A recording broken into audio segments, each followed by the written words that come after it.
दे सकता हूँ। जो मैं तो मेरे तो साथी पुराने तो रहे हैं, लेकिन मैं पार्लियामेंट में था, वो विधानसभा में थे। उन्होंने एलओपी से भी इस्तीफा दे दिया था, दाखा विधानसभा से भी इस्तीफा दे दिया था। तो कई बार मतलब अगर चुना हुआ कोई बंदा, लोगों ने चुना, वो बंदा बीच में छोड़ जाए तो लोकतंत्र के लिए अच्छा नहीं होता। मैंने तो ऐसा बंदा दोबारा जीता देखा नहीं। बाकी फूलकर साहब को गुड लक।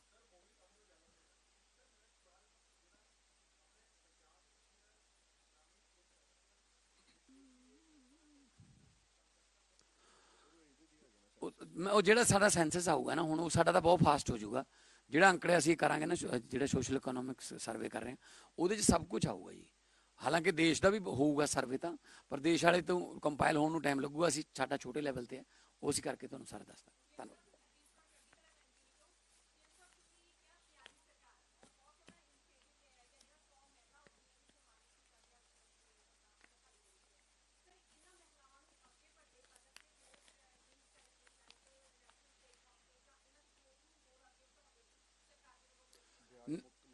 जो देखो जी, ब्याज मुक्त लोन है, प्लस जे ਜਿਹੜਾ ਪਹਿਲ ਜਿਹੜੀ ਸਾਡੀ ਇੱਕ ਸਕੀਮ ਹੈ, ਪਹਿਲ ਦੇ ਤਹਿਤ ਜਿੰਨੇ ਪਹਿਲ ਮਾਟ ਲਾਉਂਦੇ ਹਾਂ ਅਸੀਂ, ਜਿੱਥੇ ਉਹਨਾਂ ਦਾ ਸਮਾਨ ਵਿਕ ਜਾਂਦਾ। ਤੇ ਮੈਂ ਸਾਡਾ ਜਿਹੜਾ ਟੀਚਾ ਇਹ ਹੈ ਕਿ ਜਦੋਂ ਤੱਕ ਉਸ ਘਰ ਦਾ ਜਿਹੜਾ ਮਰਦ ਹੈ ਉਹ ਖੇਤੋਂ ਜਾਂ ਨੌਕਰੀ ਤੋਂ ਜਾਂ ਕਿਤੇ ਕਿਸੇ ਵੀ ਕੰਮ ਤੋਂ ਘਰ ਵਾਪਸ ਆਵੇ, ਉਦੋਂ ਤੱਕ ਉਹਦੇ ਘਰ ਦੇ ਵਿੱਚ ਮਹਿਲਾ ਜਿਹੜੀ ਹੈ ਉਹ 3-4 ਹਜ਼ਾਰ ਰੁਪਇਆ ਪਰ ਡੇ ਕਹਿਣਾ ਮੈਂ, 3-4 ਹਜ਼ਾਰ ਰੁਪਇਆ ਕਮਾਈ ਬੈਠੀ ਹੋਵੇ, ਲੱਖ ਸਵਾ ਲੱਖ ਮਹੀਨਾ ਉਧਰੋਂ ਆਉਂਦਾ ਹੋਵੇ। ਕਬੀਲਦਾਰੀ ਫਿਰ ਜਿਹੜੀ ਹੈ ਉਹ ਇੱਧਰੋਂ ਸਰਕਾਰ ਵੱਲੋਂ ਸਕੀਮਾਂ ਆਈ ਜਾਂਦੀਆਂ, ਤਾਂ ਮਤਲਬ ਫਾਇਦਾ ਉਠਾਉਣਾ ਚਾਹੀਦਾ। ਚਾਈਨਾ ਦੇ ਵਿੱਚ ਇਹੀ ਹੈ ਕਿ ਉਹਦੇ ਚਾਈਨਾ ਦੇ ਵਿੱਚ ਪਿੰਡਾਂ ਦੇ ਵਿੱਚ ਲੇਡੀਜ਼ ਕੰਮ ਕਰਦੀਆਂ ਨੇ, ਕੋਈ ਬਾਰਬੀ ਡੋਲ ਬਣਾ ਰਹੀ ਹੈ, ਕੋਈ ਮਿੱਕੀ ਮਾਊਸ ਬਣਾ ਰਿਹਾ, ਕੋਈ ਬੱਚਿਆਂ ਦੇ ਖਿਡੌਣੇ ਹੋਰ ਬਣਾ ਰਿਹਾ। ਉੱਥੇ ਲੋਕ ਬਿਜ਼ੀ, ਖਾਸ ਤੌਰ 'ਤੇ ਮਹਿਲਾਵਾਂ, ਜਿੰਨਾ ਚਿਰ ਅਸੀਂ ਮਹਿਲਾ ਸ਼ਕਤੀ ਨੂੰ ਜਿਹੜਾ ਪ੍ਰੇਰਿਤ ਨਹੀਂ ਕਰਦੇ ਕੁਝ ਕਰਨ ਵਾਸਤੇ, ਉਹਨਾਂ ਚਿਰ ਕਾਮਯਾਬੀ ਦੂਰ ਹੀ ਰਹੂਗੀ। ਸੋ ਮੈਂ ਇਹੀ ਉਹ ਕਹਿੰਦਾ ਕਿ ਜਿੱਥੇ ਨੈਸ਼ਨਲ ਲੈਵਲ 'ਤੇ ਵੀ ਜਾਣ ਦਾ ਮੌਕਾ ਮਿਲੇ, ਉਹਨਾਂ ਨੂੰ ਅਸੀਂ ਨੈਸ਼ਨਲ ਲੈਵਲ 'ਤੇ ਭੇਜਾਂਗੇ। ਅਤੇ ਜਿੱਥੇ ਵੀ ਸਾਡੀਆਂ ਬੱਚੀਆਂ ਜਿਹੜੀਆਂ ਪੜ੍ਹੀਆਂ ਲਿਖੀਆਂ, ਉਹਨਾਂ ਨੂੰ ਨੌਕਰੀਆਂ ਦੀ ਲੋੜ ਪਵੇ। ਕੱਲ੍ਹ ਸਾਡੇ ਪਿੰਡਾਂ ਦੀ ਕੁੜੀ ਕਿਲ੍ਹਾ ਭਰੀਆਂ ਦੀ ਪਾਇਲਟ ਬਣ ਕੇ ਆਈ ਹੈ। ਪਿੰਡ ਜਦੋਂ ਆਈ ਹੈ ਤਾਂ ਉਹ ਵਰਦੀ ਪਾ ਕੇ ਆਈ ਅਤੇ ਸਾਰੇ ਪਿੰਡ ਨੇ ਉਹਦਾ ਸਵਾਗਤ ਕੀਤਾ। ਸੋ ਸਾਡੇ ਲਈ ਹੁਣ ਤਰੱਕੀਆਂ ਦੇ ਰਾਹ ਖੁੱਲ੍ਹੇ ਨੇ।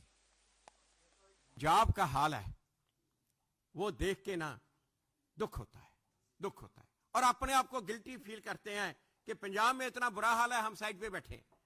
लोगों ने भी कहना शुरू कर दिया ये हालत। अब ये पंजाब में आप देखो, लॉ एंड ऑर्डर की सिचुएशन ले लो, गैंगस्टरवाद ले लो। मेरा ख्याल है कोई ऐसा अच्छा बिजनेसमैन या कोई अच्छा लैंडलॉर्ड नहीं है जिसको फरोख्ती की कॉल ना ही हो। करप्शन जहां तक हर दफ्तर में ये इनके केजरीवाल का आदमी बैठा है कलेक्शन के लिए, इतनी ज्यादा करप्शन हो गई है। ड्रग्स का बुरा हाल, और सबसे जो बड़ा क्राइसिस पंजाब में है वो फार्मिंग का क्राइसिस है। जितनी रिपोर्ट अब तक आई हैं, सबने कहा है 2039 में पंजाब का ग्राउंड वाटर टॉक्सिक हो जाएगा, आप यूज नहीं कर सकोगे, निकाल नहीं सकोगे। और ये जमीन अब क्या 13-14 साल रह गए, जमीन पंजाब की बंजर होने वाली है।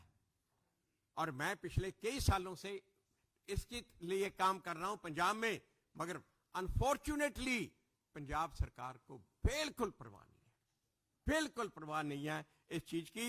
और आज मैं जो सोचता हूं, मेरे सभी दोस्तों ने, पंजाब में भी मेरे दोस्तों ने, यहां भी, उन्होंने सबने कहा कि इस सिचुएशन से अगर पंजाब को वापस ला सकती है वो सिर्फ बीजेपी ला सकती है, क्योंकि सेंट्रल सरकार और मोदी जी, एक बात और, मोदी जी पंजाब को और पंजाबियों को बहुत लाइक करते हैं, और मोदी जी पर्सनली मुझे भी बहुत लाइक करते हैं 84 की, क्योंकि मैंने लड़ाई लड़ी है इसकी वजह से। और ये जो जिस दिन मैं ये 350 जो मार्टिरडम डे था गुरु तेग बहादुर जी का, लाल किला में समागम इतना बड़ा, प्राइम मिनिस्टर मोदी जी उन्होंने मुझे अपने साथ बिठाया। जब वो समागम चल रहा था ना, तो मेरे मन में आ रहे थे 25 साल पहला, आज का दिन और 25 साल पहले, 25 साल पहले हिंदुस्तान की किताबों में, स्कूलों की एनसीईआरटी की किताबों में यह पढ़ाया जाता था कि गुरु तेग बहादुर डाकू थे। क्या आप आज सोच भी सकते हो? आप 2001 में तक 11th क्लास की किताबों में ये डॉक्यूमेंटेड है, वेल डॉक्यूमेंटेड, कि गुरु तेग बहादुर डाकू थे। ये पार्लियामेंट में इशू खड़ा हुआ जब मुरली मनोहर जोशी एजुकेशन मिनिस्टर थे। उन्होंने पार्लियामेंट को श्योर किया कि हम ये किताबों को चेंज करेंगे, तो ये जाके किताबें बदली। और वहां पे बैठे मैं देख रहा था उस टाइम, और भी वो किताब लिखी हुई थी, सतीश चंद्रा एक JNU के प्रोफेसर थे। जब हमने इशू उठाया ये वाला कि ये गलत है, इसको चेंज करो, उन्होंने कहा जी ये बिल्कुल सही है, और साथ में ये भी कहा ये कांग्रेस वालों ने कि जो कश्मीरी पंडितों वाली कहानी है ये गलत है। कश्मीर का जो नवाब जो सूबा था वो तो बड़ा सेकुलर था, कश्मीरी पंडित तो गुरु तेग बहादुर जी के पास आए ही नहीं। यहां तक, कैन यू इमेजिन। और अगर आप ये रिपोर्टर, पुराने रिपोर्टर को याद हो, 1997 में पंडित कृपा राम के जो वारिस हैं वो आए, जहां उन्होंने आके मार्च निकाला। उन्होंने कांग्रेस को कहा कि आप ये जो इनकी जो सतीश चंद्रा और ऐसे जो आप महार समझते हो, इनकी कुछ सोच रहे हो, हमारी सुनो।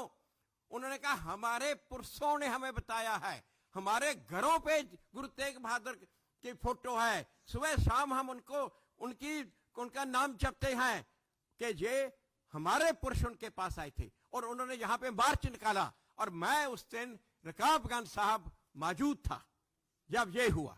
और मगर ये देखो ये हालत, और उस दिन हम सोच भी नहीं सकते कि एक दिन ऐसा भी आएगा, एक प्रधानमंत्री ऐसा आएगा जो इसी लाल किले में इतना बड़ा समागम करके और सारे देश को, नहीं दुनिया को दिखाएगा कि देश ये बचा है।